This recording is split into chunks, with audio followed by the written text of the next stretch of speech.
எப்பா ரொம்ப பசிக்குதுடிமா, ஏதாவது பானிபூரி கடை இருக்கான்னு பாறேன். அக்கா அங்க ஏதோ புக்ஸ் எல்லாம் அடுக்கி வச்சிருக்காங்களே, பாக்க லைப்ரரி மாதிரி இருக்கு. ஆமாடா, அது ஓபன் லைப்ரரி. நீ கேள்விப்பட்டிருக்கியா?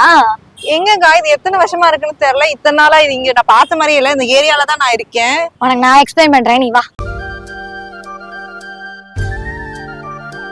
இன்னைக்கு நிறைய கவர்மெண்ட் எக்ஸாம்ஸ் வந்துருச்சு. நீட்டு, கேட்டு, கிளாட் இப்படின்னு பல எக்ஸாம்ஸ் வந்துருச்சு. ஆனா புக்ஸ் வாங்கணும்னு நினைக்கும் போது ஸ்டூடெண்ட்ஸ் ரொம்ப கஷ்டப்படுறாங்கல்ல.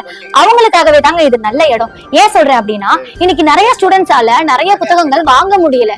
இந்த லைப்ரரியில நம்ம படிச்ச புக்ஸை வந்துட்டு டொனேட் பண்ணிட்டு தேவையான புக்ஸை வந்துட்டு நம்ம எடுத்துட்டு போலாம். இங்க பக்கத்துல வேலை பார்த்துட்டு இருக்கோம். அப்பப்ப நேரம் கிடைக்கும் போது படிச்சுட்டு போவேன். 4 மாசமா வந்துட்டு இருக்கோம். இடையில நேரம் கிடைக்கும் போது வருவோம். எப்போ வரணும், எங்க வரணும்னு யோசிக்கிறீங்களா? நம்ம திருச்சி GHக்கு ஆப்போசிட் ரோட்ல உள்ள OMC ரோட்ல தான் அமைஞ்சிருக்கு. 9 வருடமா செயல்பட்டு வருகின்ற இந்த திறந்தவெளி நூலகத்தை நீங்களும் பயன்படுத்தணும் அப்படின்னு நினைச்சீங்க.